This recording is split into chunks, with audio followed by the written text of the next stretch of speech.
Hello, I'm Joseph Aleo, and you are listening to Mage, the podcast, and we've got a great show for you today.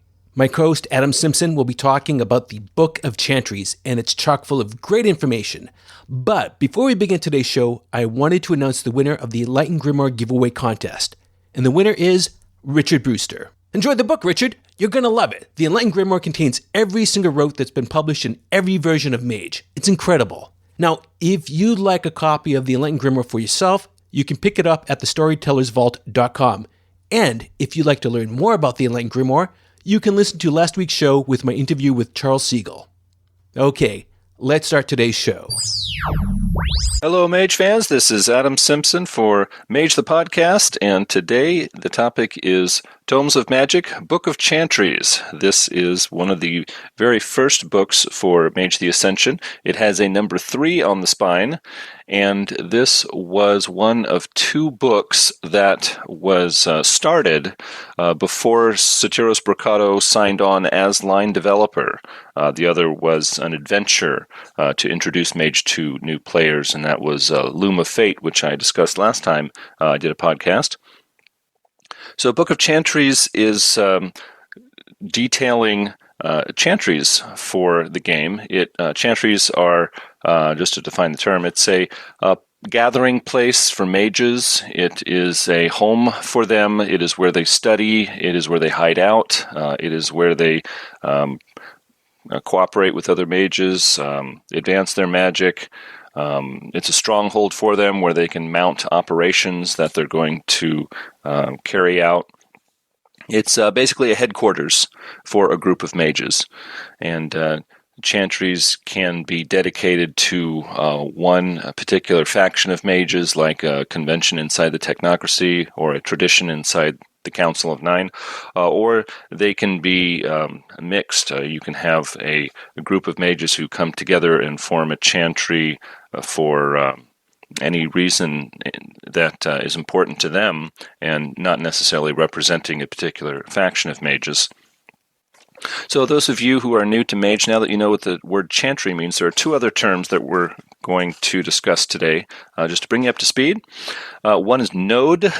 Node is a game term for any place on planet Earth where quintessence, which is basically magic energy, naturally collects.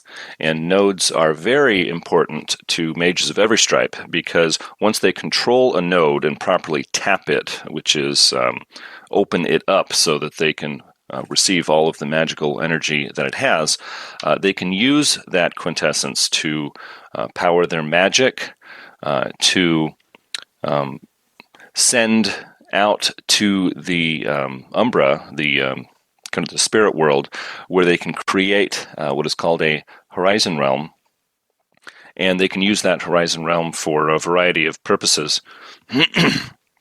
So nodes are very much in demand among mages, and this book makes it clear that there are a lot of conflicts between mages over ownership rights for a node, and the cairns of werewolves and places that are important to wraiths and fairies in the world of darkness are also sometimes counted as nodes where quintessence collects, and that can lead to conflicts between mages and other supernatural denizens of the world of darkness if you're interested in crossover games. Chantries are called chantries by mages in the Council of Nine. That's the tradition mages. Members of the Technocracy call their chantries constructs, and labyrinth is the term for Nephandi chantries. And for me, the book wasn't really clear if labyrinth is a term that Nephandi use themselves, or if mages in the Technocracy and the Council of Nine call the Nephandi places labyrinths. I guess that's open to interpretation by storytellers. Last term to define today is a horizon realm. This is a term that is misunderstood by a number of Mage fans, or at least seemed to be some years ago when I was more active on the internet with Mage forums. A horizon realm is an artificial umbral realm. The Umbra in World of Darkness and the World of Mage is the spirit world, where using magic, a mage can walk into the Umbra, and from there see a spiritual reflection of the place on Earth that he or she just left. Now, traveling farther into the Umbra takes a mage farther away from Earth and into particular realms, little worlds that exist inside of the Umbra. And once a mage steps into a realm, there will be a different environment, different laws of reality. It's you could see the Umbra as a place full of doors, and every door leads to its own realm. Well, most of those realms are naturally occurring realms, but a horizon realm is man-made. It is one created by mages, and for some reason that mages don't fully understand, when they create an artificial realm, a horizon realm, it always forms right along the horizon. Now, the horizon is a naturally occurring barrier between the near Umbra and the deep Umbra.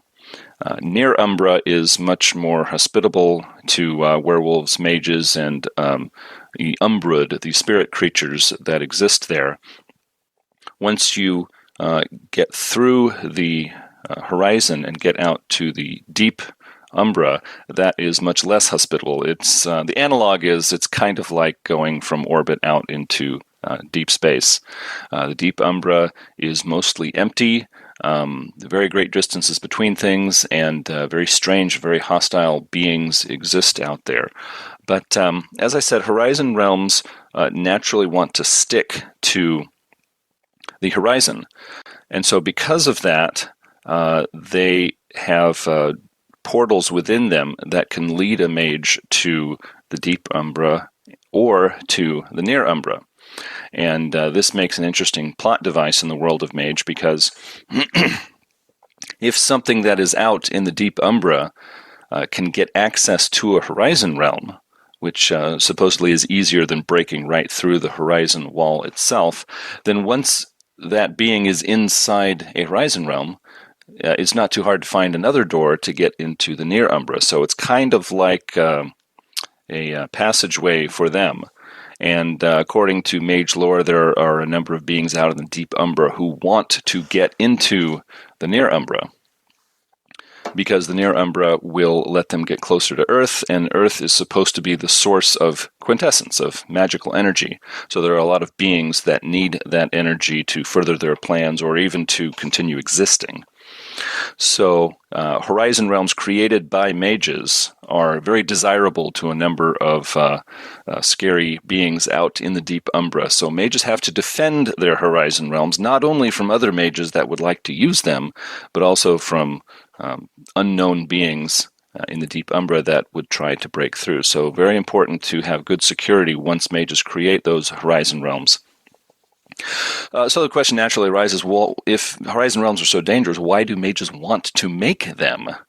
And that is because horizon realm is a place where a group of mages can define for themselves the environment, the conditions, the magical conditions, which means if, say, mages of the Order of Hermes pursue a certain kind of a magic that in the Middle Ages on Earth was easier to do, but now because of the disbelief of the masses of regular people, hermetic magic has become very difficult on Earth. But if these mages create a horizon realm, then they can set all the conditions. They can say, this is a place where hermetic magic is natural, it's normal, it's an everyday thing, and all of the beliefs of the sleepers, the non-mages on Earth, the regular people, don't apply here.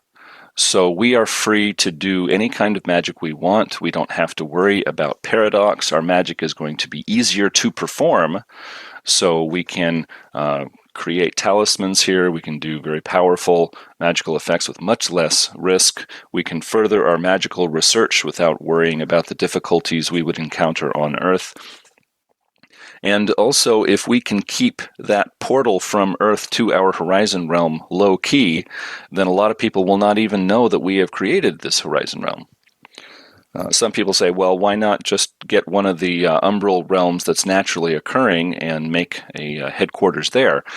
And the reason that most mages don't want to do that is because umbral realms are usually very strange alien places where a number of things are going on, a number of beings exist that have nothing to do with humans or mages and may not be very friendly towards them. And even if they are, a lot of Umbral realms are such strange and odd places that already have their conditions defined, that it is not a blank slate that a group of mages can paint their own ideal picture upon.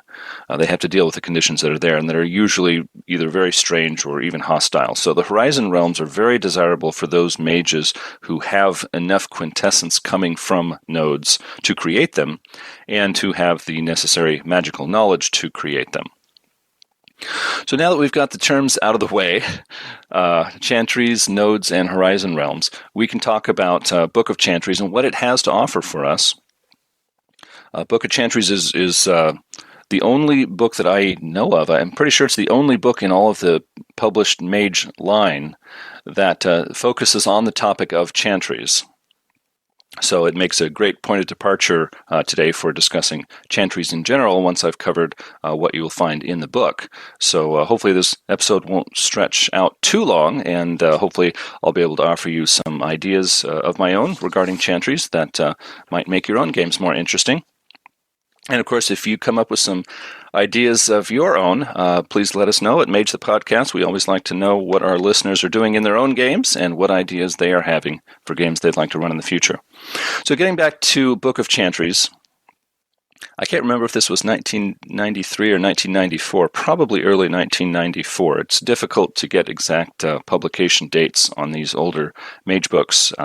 Oftentimes it's just the year that we can find by looking in the first pages of the book.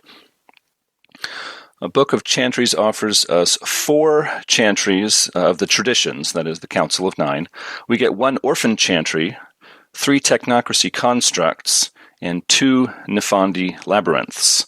And the 2 Nephandi labyrinths are pretty atypical. I don't know if that was done on purpose or just to make them interesting.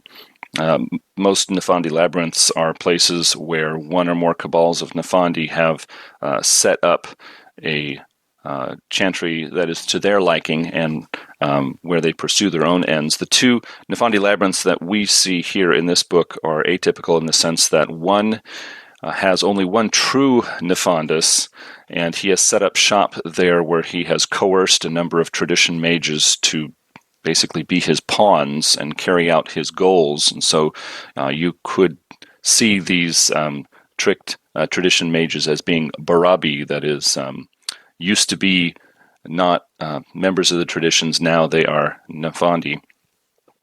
But on another level, you could see them as not typical Nephandi because they seem to have been told very little about what the Nephandi is like, and they've been given just enough information to pursue the goals of the one Nephandus who set up that labyrinth.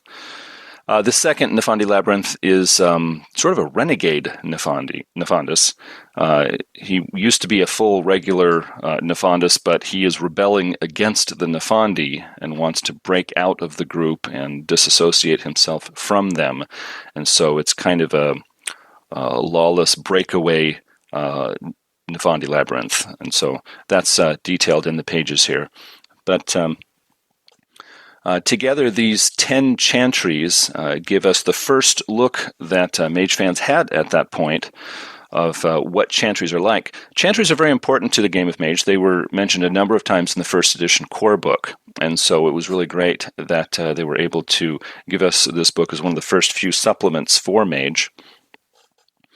I really enjoyed it because it seemed to open wide the world of Mage. It told us not just about Mage society and the Ascension War and the sorts of projects mages were involved in, but it gave us a whole series of chantries out there in the Umbra where we could see a much bigger picture of the world of Mage. We were able to see how mages create these horizon realms, how they sometimes, instead of making a horizon realm, they will find a naturally occurring umbral realm and put their chantry in there, like the hermetic chantry of Doissetep.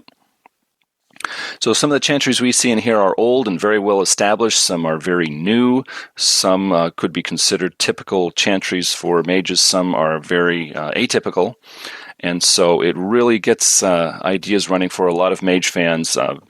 Really was appealing for me when I first read it. I highly recommend it to Mage fans, regardless of what edition of Mage you are running, with the possible exception of Revised Edition. If you are running your games in Revised Edition, Book of Chantries might not be the best thing for you, because Revised Edition set up the Avatar Storm and made it very difficult for mages to travel to the Umbra, and really tried to focus on mage conflicts on Earth and closer to street-level conflicts, less cosmic in scope. And so I think Book of Chantries might not be fully appropriate for people running in Revised Edition. But for first, second editions, and also Mage 20, this is a great book to get your hands on. So let's talk about what makes it so good.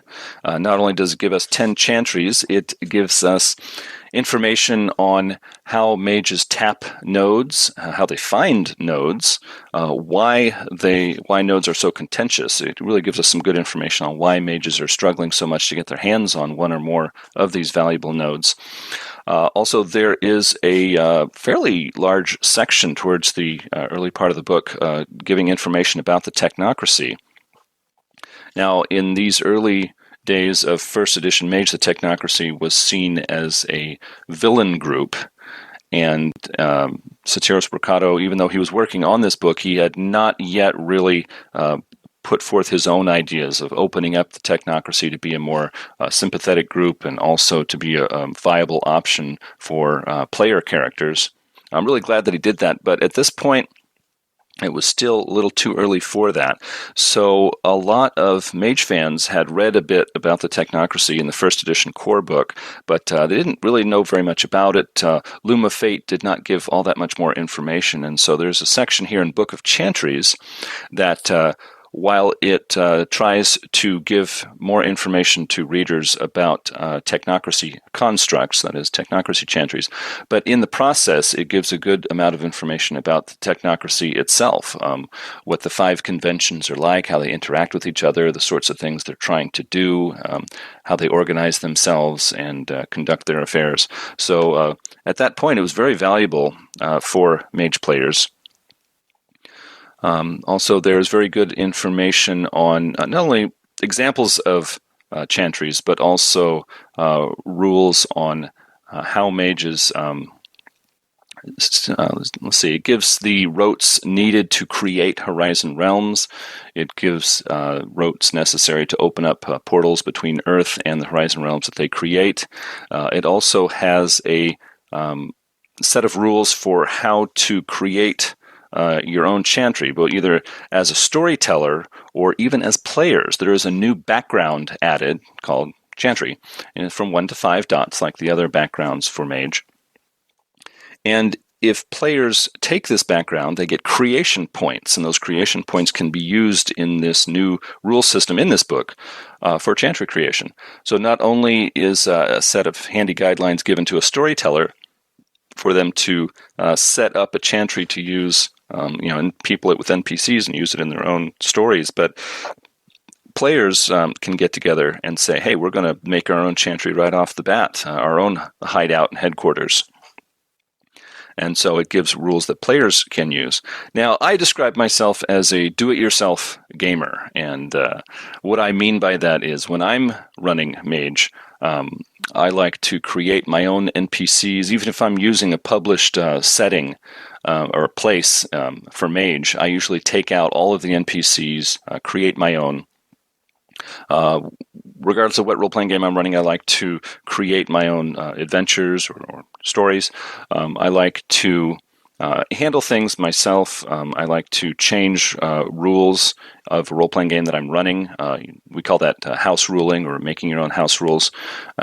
So, I mean, I even have a wood shop in my garage, and I make the bookshelves that I put my gaming books on. So maybe I'm taking this do-it-yourselfer ethic a little too far, but be that as it may, I do really appreciate it when a game publisher gives me a set of rules where I can take the setting of a game in my own hands and create my own things for it. So I really appreciated the chantry creation system that they offered me in this book. So really recommend it for that reason. So let's look through a few things in this book before we move on to some other topics. They did a really good job of dropping plot hooks in this book. Really enjoyed that. There are a number of chantry write-ups that make up the bulk of the book where there are so many plot hooks. Now, a plot hook is a general role-playing term. It means an idea for a game master or storyteller that they could use in their own games. So one example is for a lot of these chantries, it talks about how the chantry has a horizon realm, and it talks about what it's like in that horizon realm, because most of these are very different from Earth.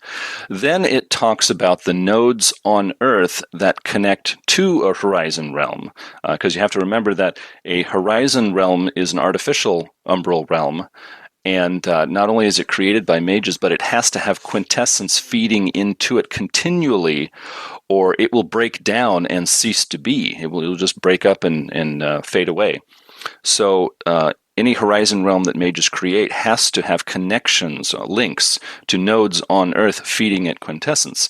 So we see a number of these nodes on Earth, and the book talks about how, because nodes are very valuable to mages and other supernatural beings, they have to be defended, they have to be protected, and that is where a lot of plot hooks come in. Especially Doissetep did a great job of this. Doissetep is a hermetic chantry, a Council of Nine chantry in this book. It is a large, powerful, and very old chantry, and because of that, it has a lot of nodes on Earth. And these nodes have to be supervised. They have to be checked up on. If there's any problems, then the intruders have to be chased off. And the mages of Doissetep have to keep a close eye on these nodes, because if they lose enough of them, then the quintessence coming into Doissetep will be so little that the horizon realm, or in this case, its position in another realm, will be in jeopardy. And they could lose the they could lose the chantry itself. In the case of Doissetep, most of the chantry's assets are in the shade realm of forces, and in the world of mage, every sphere has its own shard realm and shade realm. I'm not going to go into that now. That's a topic more appropriate for a podcast about the Umbra. But even the chantries that exist in the Umbra and are not in a horizon realm, they're in a naturally occurring realm, which there's very few of these, they still need their supply of quintessence, or they are in great jeopardy. So not only were there plot hooks for the nodes, but there were a number of plot hooks for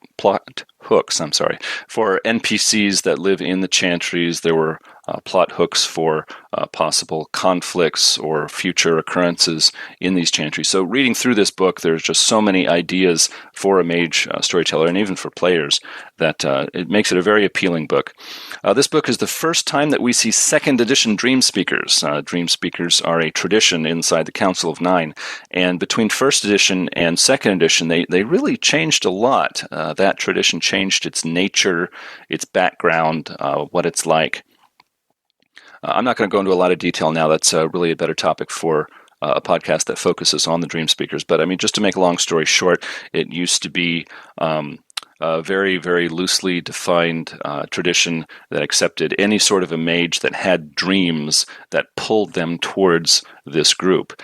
In second edition, Dreamspeakers are almost entirely made up of I guess you could say native people groups around the globe who practice very tribal, primal, older form of magic. So you might have a group of Pacific Islanders who would have their own group within the Dreamspeakers, and then you would have a tribal Sub-Saharan African group of mages, and they would be another group within the Dreamspeakers, and Native Americans, and so on. In Book of Chantries, we see a chantry that was created by Native Americans who are Dreamspeakers, and it very much focuses on their style of magic, on their needs, on their thoughts about how a chantry ought to be. So, this is the first time we see second edition Dreamspeakers. At this point, the Technocracy is still presented to mage players as very much a villain group, NPC opponent that they would face off against. And so we get this line that I'm going to quote in here. Misery is the common thread that links the diverse constructs of the technocracy. So I remember reading this and thinking to myself, oh, damn, the technocracy is a powerful group. They have constructs everywhere, and every single one of them is miserable. Wow, well, membership does not have its privileges in this group. But as second edition continued, the way that the technocracy was presented opened up a bit. And so I'm not against retconning the technocracy constructs a bit in light of the newer material and changing things a bit. But that's up to you. The constructs that we see in this book, there are 3 of them, are presented as rather unhappy places to be. But very good information on them nonetheless. So this covers the good points of Book of Chantries. A lot there. Very highly recommended for me. Now, there are some weaknesses with the book. I wanted to discuss those. Hopefully I won't spend too much time because I also want to get on to the greater discussion about Chantries. Doissetep is a Hermetic chantry. It is the oldest and most powerful, most well-known of all tradition chantries. The write-up here, I feel, suffered very much from a theme that they wanted to present in this book. I can't remember the name of the main author, but also Satiros Bricado. They both coordinated and both contributed a lot of material to this book. And they wanted to push this theme that chantries go through seasons. When they're first created, they are in their spring season. They're weak but full of potential. Then they go to summer, where they're more powerful and very active and positive, and then they move to autumn, where they are beginning their decline, and then they move to winter, where they are limited by a lot of problems that have occurred. They are not as active. They do not have a lot of good possibilities to look forward to.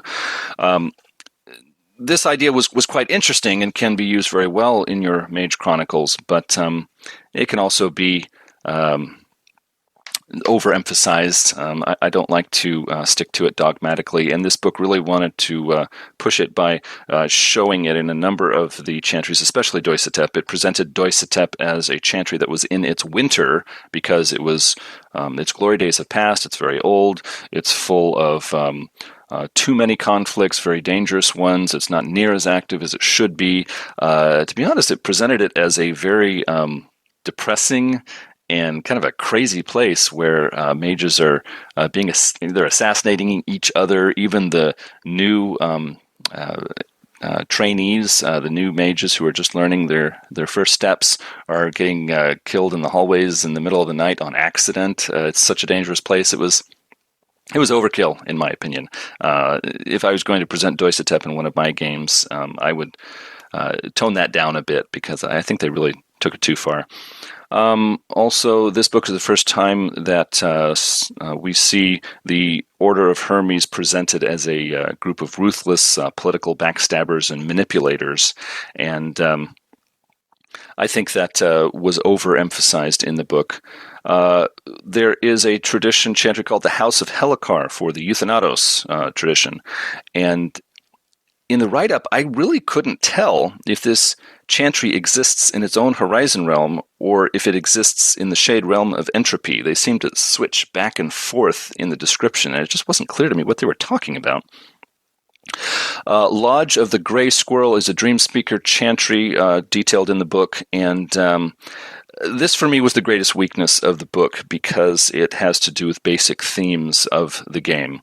Lodge of the Gray Squirrel is a chantry that has created its own horizon realm, and the Native American Dreamspeaker mages wanted to create a place not only where they could pursue their own goals, but where their own Native American tribesmen who were not mages could find a place to escape from all of the injustice and problems that were occurring in the United States at that time that they started the horizon realm. And so what they did was the mages went to the unawakened sleepers in their tribal groups and said, "Hey, we've created this utopia far away from the problems of the real world. Come with us through the portal, and we'll all live there and create our own, basically, utopia." And when you read through the description of the chantry, it says that, yeah, this utopia worked out fine. It's this great place where several Native American tribes have settled, and they live far away from the real world, and they're very happy, and they're peaceful, and they get along, and there's no problems, and they all want to stay, and they look forward to a bright future. And I see this as a real problem with Mage, because I don't think that the game should ever present magic as being a way to solve all your problems. I think Mage does a much better job when it is in the mode of saying, hey, magic gives you a lot of abilities, it solves a lot of problems, but it brings a lot of new problems with it. So the life of a mage is not necessarily happier than the life of a sleeper, it's just quite different. And I think they fell down on the job on this Lodge of the Gray Squirrel description. I think it would be much more interesting and also much more plausible if they presented this as being a failed utopia or having just a lot of problems, because when you take a large group of sleepers and take them through a magic doorway to a magical world that is basically cut off from the real world, and then you try to say to them, "Hey, we're mages. We're very special here. We have we're kind of in charge. We're very high profile people in this magic world, and we've got a doorway. We can go back to the regular world whenever we want to. We pass back and forth. But you guys, hey, you got to stay here because security and resources and all that stuff. You guys got to stay in the Horizon realm. But we go back and forth all we like." So isn't that great? I don't think sleepers would think that's great.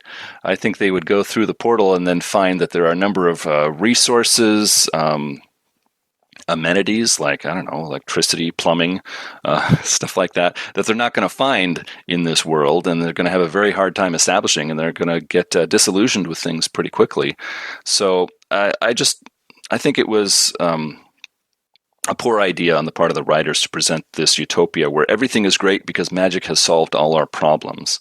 I would handle things differently if I were running the game, but that's just my ideas. Maybe you will have a different set of ideas when you read through this, but just wanted to offer that for something to chew on as you head through the book yourself.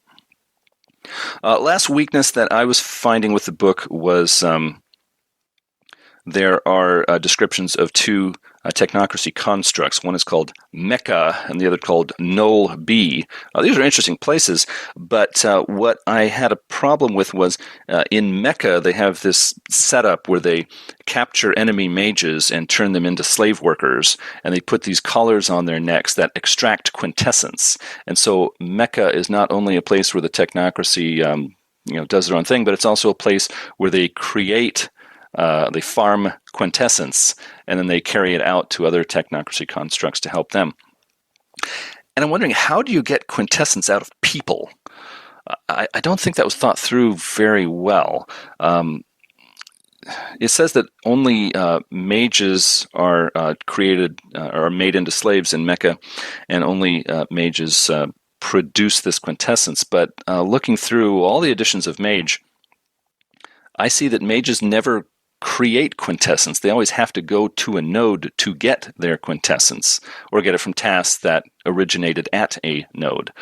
The only way to pull quintessence out of human beings is to pull it out of their the pattern of their body, and that would cause great physical damage to that person. You would get a small amount of quintessence and cause a lot of bodily harm to the person. And this can be done to mages and sleepers both. So I just wasn't quite sure what they were thinking of when they wrote up this description on Mecha. Also on Null B, it says that they harvest quintessence from the deep Umbra. Well, in all of the editions of Mage, in a number of places, it says that there are beings out in the deep Umbra that can't get quintessence and really want it. And because of that, they try to break through the horizon barrier and get to Earth where the quintessence is. So if Null B is harvesting quintessence out in the deep Umbra, you got to wonder, where are they getting it? And wherever they're getting, it is possible to get some quintessence out in the deep Umbra, but where you're getting it from is probably going to be some supply or phenomena or even being that wants that quintessence for its own ends. So I think after some time went by, you would accidentally discover that you are stealing something else's quintessence, and that something really isn't very happy with you. That can make for a lot of interesting chronicle ideas, but that was not mentioned in the Null B write-up. It simply says, hey, there's quintessence out there, we get it, and there's no problem with it, and let's carry on and talk about Null B. So to me, that seemed like a weakness. It just didn't seem very well thought through, unless there's some aspect of Mage that I am not aware of. Perhaps those of you listening can enlighten me so that I don't make problems like that in the future if I'm getting it wrong. So those are the weaknesses I saw with Book of Chantry, but despite the weaknesses, I saw much more in the way of strengths in this book. I really enjoyed reading it, and even after the enjoyment of reading it, I had so many ideas for Mage Chronicles. I think you are going to get a lot of ideas too if you get your hands on the book and read through it. And even though this book was published more than 20 years ago, it is available today from Storyteller's Vault, which is a part of DriveThruRPG.com. So you can order it as a PDF or print on demand. I didn't check to see if it's available as print on demand. Some are, some aren't, but it's going to be available as a PDF. So this is a book you can pick up today for less money than when it originally came out, and you can still make that a part of your games. And again, if you're playing Mage 20 like so many of us are, don't sweat the conversion. I really don't think it's going to be very difficult. Okay, so from here, I've been running kind of long, about 35 minutes here, but I would like to get into a discussion of chantries in general, because this is such an interesting aspect of the world of Mage. I really like to use chantries in my games, regardless of what edition I'm working with, because they really offer a great contrast. A chantry, whether it's an earthly node or the horizon realm behind it, chantries offer a contrast that is hard to find in other places in the world of Mage. In a node, or especially in a horizon realm, mages can cut loose and do very powerful magical effects. They have much less need to worry about paradox. They will have an easier time doing their magic. And so that powerful magic that a lot of players get interested in is much easier here. And they are more imaginative, creative, different sorts of places where a lot of weird things can be encountered. And after you spend some time with your players in these Horizon realms, you can take them back to Earth, the regular world of the sleepers, where there's much more paradox, magic is more difficult, and the players have to switch gears and realize, oh, hey, I'm back on Earth. I've got to be more careful. I've got to be more low-key. Got to plan more carefully my coincidental magic. And I think this contrast between the two different places will add a lot to your chronicle. Mages will get a better understanding of how they're part of this mystical other world that most people have never even heard of. And it emphasizes those themes quite well. I think I forgot to mention this earlier, but not every chantry has a horizon realm. There are a lot of chantries that do not have horizon realms. They still can be considered chantries because many of them are located at or near nodes, and so there's still quintessence for the mages there. But the larger, more powerful chantries do create horizon realms because there's so many benefits to be gained there.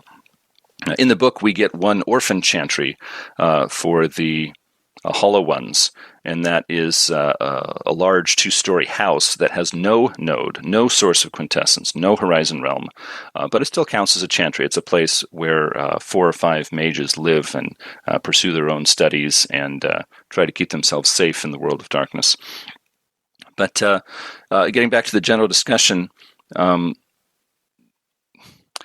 I wanted to remind everyone that backgrounds are an interesting part of the game.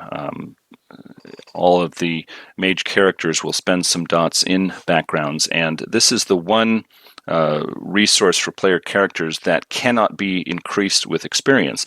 If you stick to the rules as written for the different editions of Mage, Backgrounds are chosen during character creation, but after a character is complete and in play, there's no way to spend experience and raise them. Backgrounds go up or down according to what's happening in the chronicle. Storytellers at the end of a session will say to their players, hey, you get this many more dots in Avatar or Arcane, or you lose this many dots in, say, resources or talisman because of what happened during this game session. So node is one background where a player character has access to a node and can pull quintessence out of it for their own personal use. And chantries have everything to do with nodes. So if players get involved with a chantry, there's a great opportunity for a storyteller to increase backgrounds for the player characters. There is a new background introduced in Book of Chantries called Chantry, and those are points that players can use to create their own chantry. But even if you're not using that optional background, when a player character joins a node or cooperates with a node, a chantry, or works with a chantry for a period of time, that is a great opportunity for the storyteller to say, hey, you get this many dots or additional dots in the node background. So you've got more quintessence you can use during the game. Also, chantries are very important to the world of Mage. I think it's worth noting that the first two supplements that were started before the game had a line developer were, one, an adventure, so that people had a practical example of how they could run this game, and two, was Book of Chantries, so that players could better use chantries in their games. Because if you look at the rules carefully, nodes and the chantries behind them are the only places where players can get quintessence. They can start play with quintessence, but once they spend it, the only way they're going to get it is to go to a node. And most nodes have been claimed by mages or other supernatural beings. There aren't a lot of just empty free nodes lying around for players to find, even way out in the middle of the wilderness. So by introducing all this information on chantries, it equips a storyteller to help players be members of chantries, or to establish their own, or to even infiltrate a chantry. Because the Book of Chantries gives so much information on chantries, there are rules and resources here for chantry security. What specifically do mages do to protect their chantries? What are the rules for these security measures? I mean, what are the dice you roll and difficulties and things that you check when you are either establishing them or trying to infiltrate a chantry and get past these security measures yourself?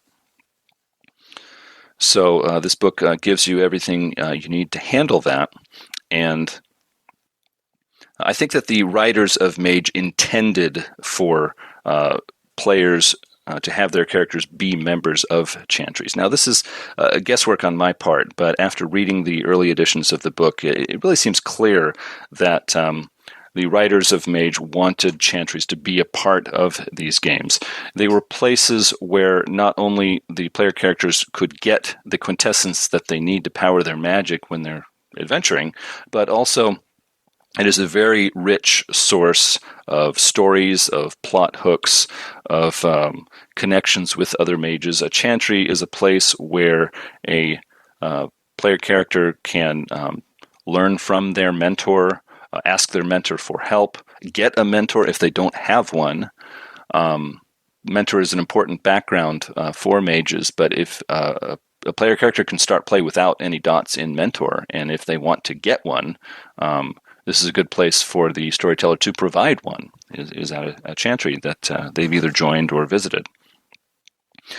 So chantries are a great place for storytellers to introduce story ideas to the players. If the players are members of a chantry, then the chantry leadership can come to them and say, hey, we've got a mission for you, we've got a job for you, something that we really need you to do, or the The other use of a chantry is a place where player characters can go and say, hey, I want to increase my knowledge in the forces sphere. Can somebody train me here? And the people of the chantry can say, oh, yeah, sure, we can do that, but you got to do something for us. Here's your next story idea. Once you complete that, come back and we'll give you all the training and forces that you would like. So chantries are really, I think, an integral part of the world of Mage. And so it really was important that they put out this supplement and help people work them into their own games. Now, when we are talking about ideas for chantries, one thing that occurs to a lot of us is we've seen those Harry Potter movies in recent years. A lot of people enjoyed those movies, and even if you didn't, at least you have heard about them. I think there are a number of people who are going to be new to Mage, and when they come in, they don't really have a very set idea of what the world of Mage is like. But they enjoyed the Harry Potter movies, and there's probably a number of people saying, "Hey, could we do something like that?" And yeah, Mage has you covered. If you are using Book of Chantries, you can say that you've got a cabal of player characters that have all recently awakened. They have become members of a chantry where they are still training under mentors. They are, learning their magic, and they know some, so you can start play. But if you use this book together with the second edition supplement, Initiates of the Art, it is a natural fit for those people who want to do a chronicle similar to Harry Potter. Initiates of the Art is a later supplement, which is not necessary, but a really great one. It tells you how to play initiates, how to play mages who are just starting out. They have less abilities, less power. They're not as strong as regular starting players from the core books of first, second, Mage 20, etc. So with these weaker student mages, you could have them living at a chantry and subject to its rules and laws, and play through all the ideas you have that you might get from watching Harry Potter movies or reading those books. And there are probably a number of Mage players who roll their eyes and say, oh my gosh, Harry Potter, that's not what I want to do with Mage, but hey, I can understand that. But still, a chronicle that focuses on students in a chantry has a lot to offer, and Book of Chantries is going to be a necessary aid for doing that.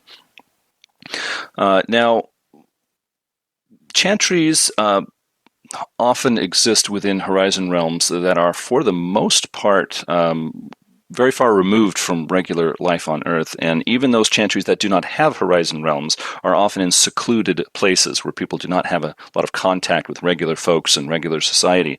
So most chantries of all stripes are quite isolated places. And so this makes it easier for mages to do the things they want to do there, but it introduces a lot of ideas for chronicles that I think really should be dealt with. One of those is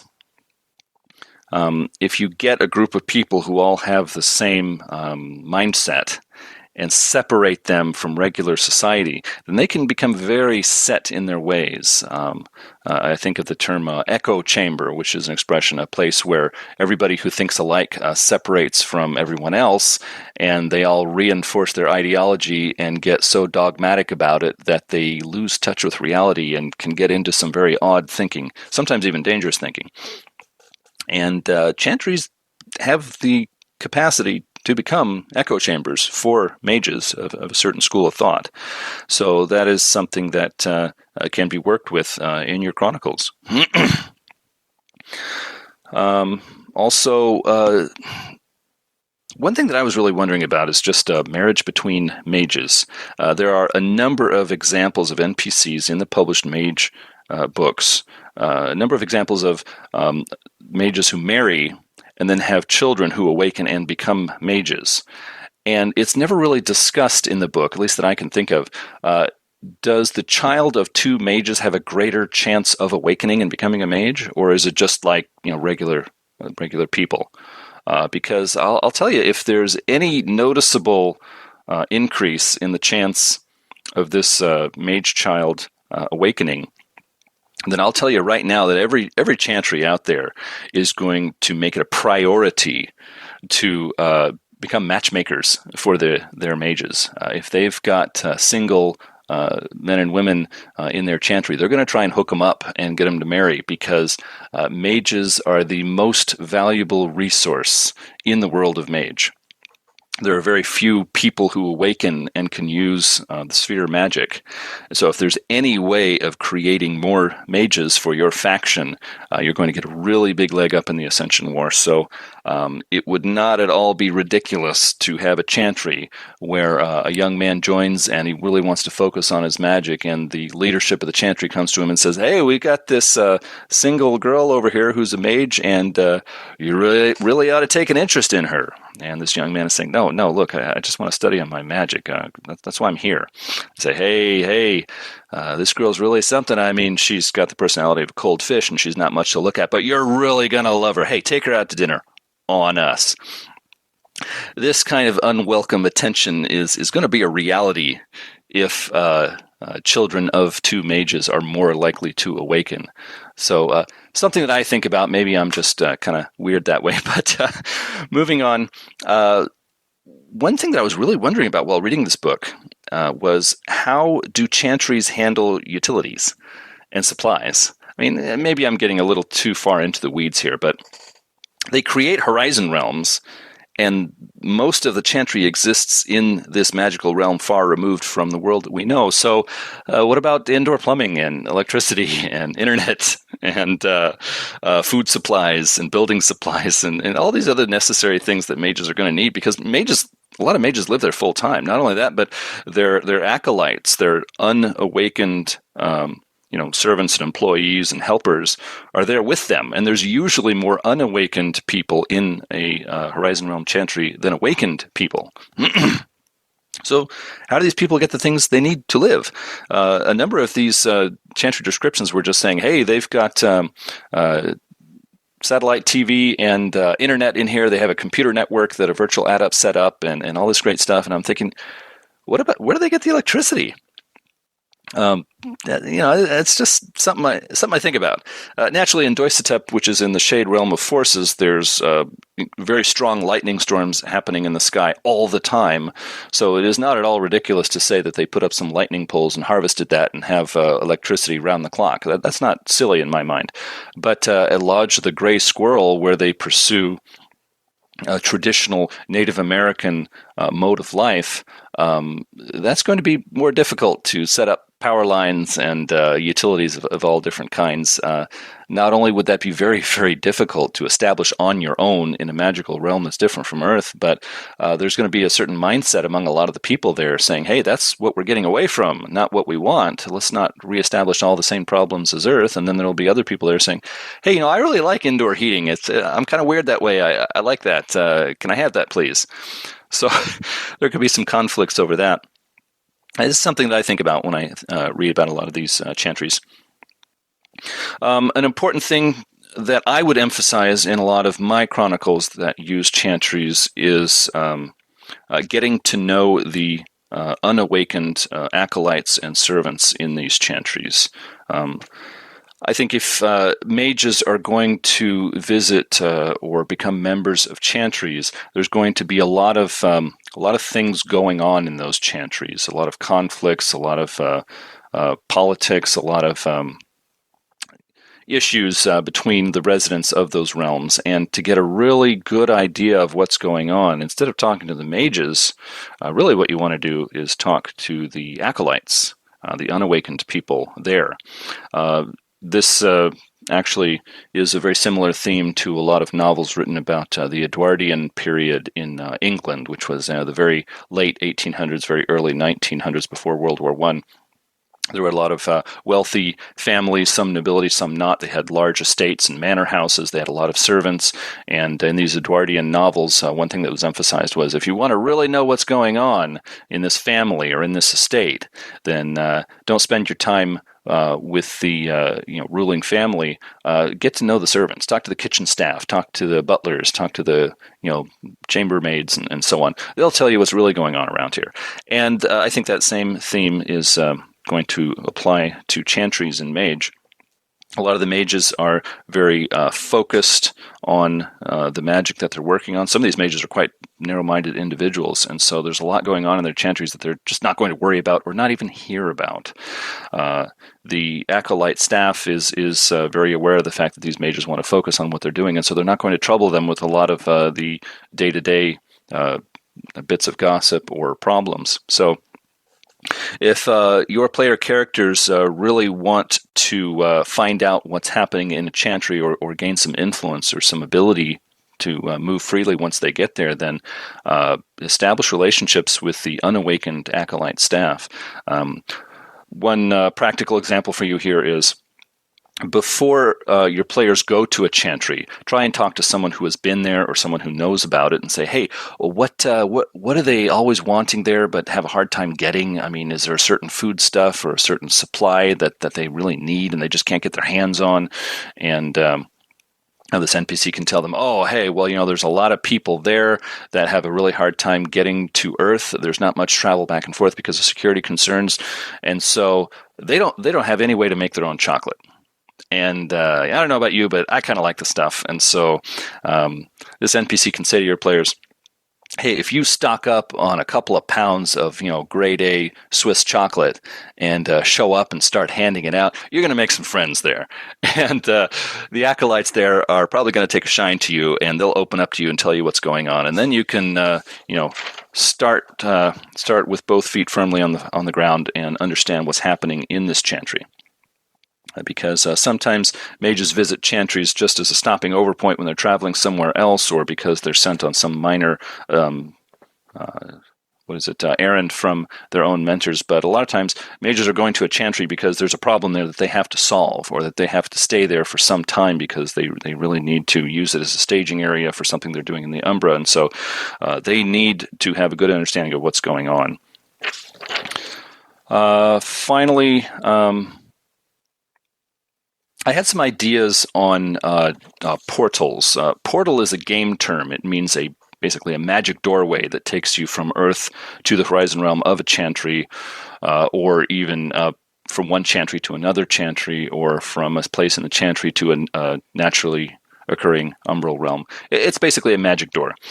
And these portals are presented in the game usually in one way, and that is a doorway that is always open, always working, will always take you exactly where you think it's going to take you. It takes you from one fixed place in the Horizon Realm to one fixed place on Earth or another chantry, etc. So, because these doorways are always open, they have guardians. Sometimes these guardians are mages, sometimes they are unawakened acolytes, sometimes they are umbral creatures that have been forced or contracted to serve as guardians. So what if you put that assumption on the shelf and said, hey, what if the portals worked differently? What if the portal was sometimes in one place, but other times it shifted to another place? What if the doorway doesn't work like we think it will? It's not like a doorway in a house where anything can move through it, but what if only people can move through it, and animals and large objects can't? Or what if a person has to be wearing something metal in order to walk through? Or nothing metal can pass through this doorway. People in clothing and wood and etc. can move through no problem, and anything metal will get stuck and it just won't go through. Or you'll walk through the doorway and you'll find that whatever metal object just isn't there anymore. Or maybe it's not metal, maybe it's some other material or some other kind of an item. This can make portals a more interesting part of your game. A lot of tradition mages will have a special ceremonial knife or other object that is very important to them. It's an important focus for what they're doing with their magic, and so they walk through a portal and all of a sudden, hey, it's not there. I don't have that item. It's waiting behind at the other end of that portal at the node on Earth, and I'm going to have to go back and get it later. So this can add some interesting ideas to your own stories. Also, what if there was what if there's no actual doorway sort of portal? What if there's an area, and anywhere within that area, if you carry out the rote or say the magic words or make the right gestures, you will appear in the Horizon Realm. So in that way, you could set up a very clever trap.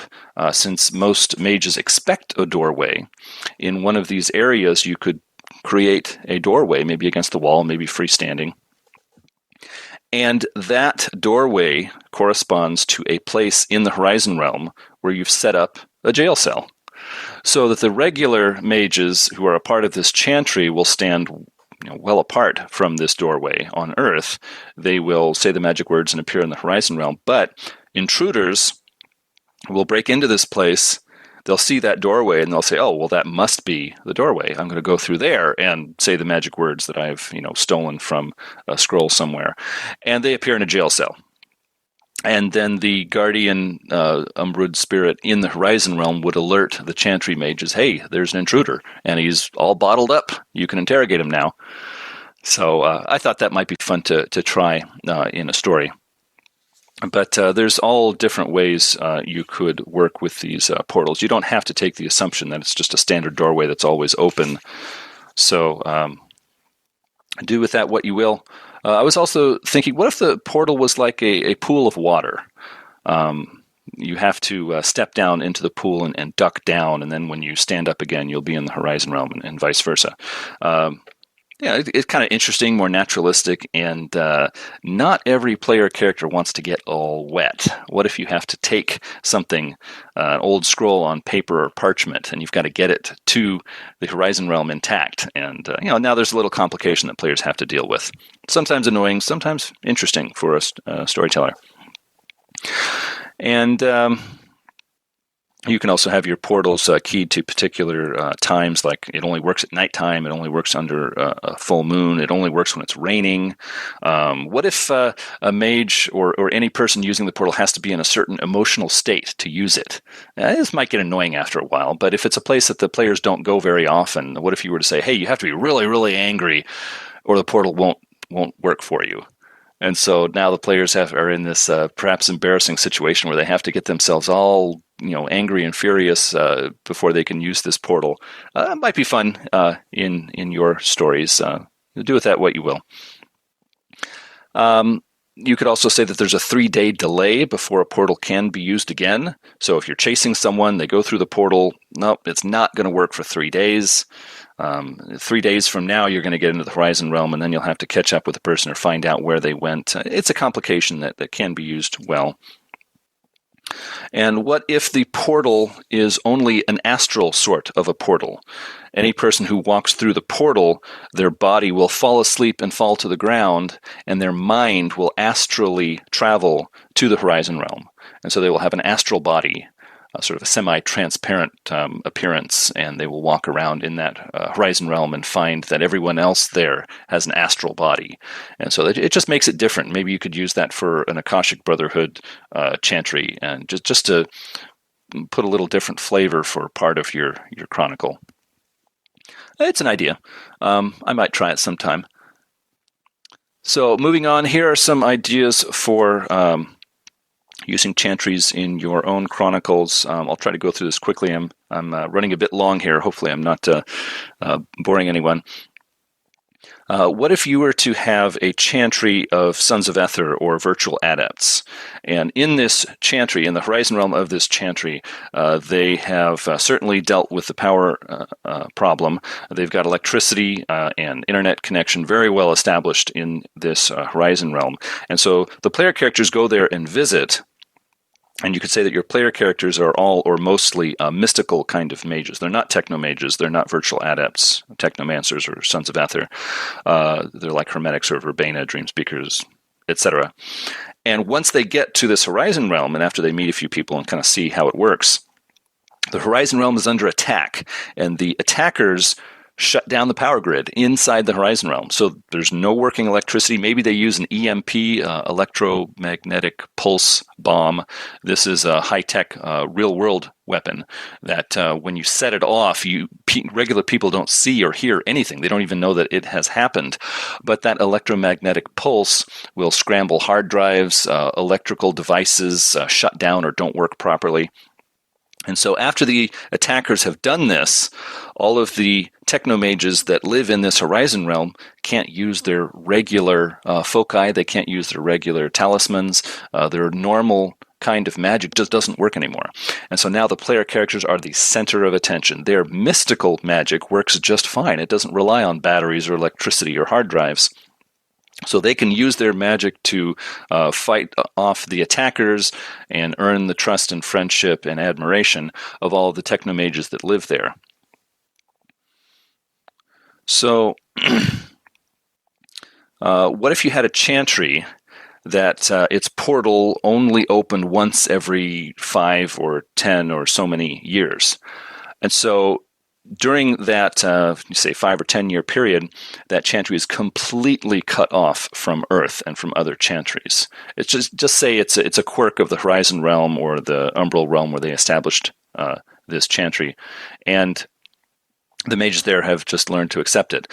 And so after the 10 years are over, the Council of Nine calls on the player characters and say, hey, you have to go to this portal that is now open after 10 years, and you've got to walk through, see what's going on there, bring us back a status report. I mean, we're kind of worried about those guys. We haven't heard anything for 10 years. So once the portal opens up after 10 years, it will stay open for 3 days or a week or some number of days that the storyteller will set. And so the player characters have to deal with whatever they find in there and resolve it before that portal closes after a certain number of days. So that can put a timer on your story, and perhaps that can give you something interesting to present to your players. As I said before, a lot of Horizon Realm chantries are very isolated communities, and so the mages can get very, very locked into a certain mindset. What if you had a cabal of players, or just one player, whose job it was to check up on chantries? And maybe that's his role in the Technocracy or the Council of Nine. Hey, you're the guy who travels between chantries officially with our blessing, and you'll just spend some time there, and then come back to us and tell us how are they doing over there? Are they all right? Are they getting off kilter? Are they getting a little weird, or are they regular, good, decent folks? That's one idea you can work with. Also, I had a Celestial Chorus mage that I made as a character in someone else's chronicle a while back, and he was a courier. His job for the Council of Nine traditions was he would carry packages and messages in between chantries. Because chantries are so isolated, it is very difficult for them to be in communication with the outside world. Even chantries that are on Earth, that are in an isolated area way out in the wilderness or underground or something, they're going to have a hard time communicating with other places, mostly because of security. If they have a phone line or an internet line, that is something that the Technocracy can use to spy on them, or if Virtual Adepts can use to spy on them. And so a lot of these mage strongholds have very little communication for necessary security reasons. So the person who can carry packages or messages between them becomes a lot more valuable. It becomes a little bit more like traditional settings. If you were to go back a few hundred years, then most anywhere you went, even homes in regular towns, they were very interested when someone new came into town because that person was carrying news of the outside world, and they wanted to know. So when your player characters visit a lot of chantries, you can play that up. You can have a lot of acolytes and even mages all gather around the newcomers and say, hey, tell us what's going on Earth, or what's happening in the rest of the world of mages. We haven't heard anything for weeks or months or even years, and we are all ears. Tell us about it. That's something I try to be mindful of when I'm working with chantries in a game. Now let's see. What if you had an upset in the Umbral Courts? Just to give you a brief explanation, in the Umbra, there are Umbral Courts, and each court has a different theme, like the Egyptian gods or the Greek gods or even something else. And there are powerful Umbrood creatures that are native to the Umbra, and they make up these courts. And because they are powerful Umbrood lords, they have agendas and conflicts that involve a great many people inside the Umbra and on Earth and other places as well. And so what if you had an upset in one of these Umbral courts? And because of that, The door slams shut to a tradition chantry. Umbrood lords have a lot of influence in the Umbra, and closing off a portal between a horizon realm and Earth is something they can probably do. So the players are called in to rescue. Did someone in that chantry upset the Umbral Court? Maybe there is some sort of a key to open up the portal again, some sort of talisman or powerful artifact kind of item. And the players are called upon to go and get that key so that the chantry can reestablish congress with the rest of the world. Maybe that key exists in an Akashic Brotherhood chantry on Earth that is very isolated. It's up in the mountains, and that talisman is owned by an Akashic master who is well advanced in years, has been meditating for most of his time, and he's really not interested in the conflicts of the outside world. And so when the players get here and ask for the key, this Akashic master just isn't impressed. And he isn't even very concerned about what's happening with the rest of the Council of Nine. And he says, hey, if you want that key, you've got to live here, take part in our customs and practices and our meditations, and prove to me that you are the sort of people who are worthy of receiving this key. And only then will I give it to you. I can't just hand this powerful artifact out to anybody who shows up. And so now the players have to get into the mindset of the Akashic Brotherhood, learn their ways, show that they are good people, and only then will they be given the key, and then they can go and open up the portal and rescue the Chantry mages. One idea. Now, what if there was a horizon realm that is on the verge of fracturing? Perhaps the Technocracy or some other enemy came in and raided and took over a lot of their nodes. So many nodes that the quintessence supply feeding into the horizon realm is now dangerously low, and the horizon realm could break up at any time. Now, let's say the players are already in this horizon realm. They're either members of that chantry or they're just visiting for some reason, and they are called upon to help with disaster control and evacuation. We've got to get everybody out of this horizon realm before it breaks up completely. Now, in this process, they make contact with the messenger of a powerful Umbrood lord who is able to preserve the realm. This Umbrood lord has some power or ability to just solve the problem like snapping your fingers.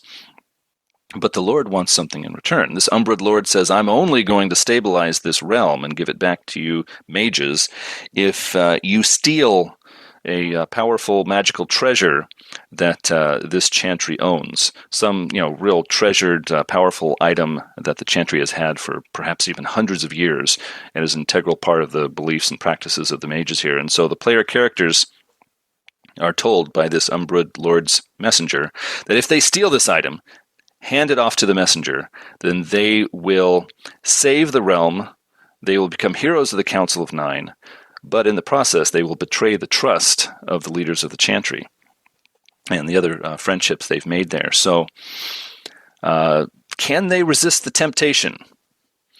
That's something you can explore in your own chronicles. So that wraps up a few ideas that I had for chantries. There's always more, but I've already run over an hour here, so I should probably wrap this up because, like me, you probably have a lot of things that you need to get to today. So, in conclusion, I just want to say that the Book of Chantries was a really great supplement for any edition of Mage the Ascension.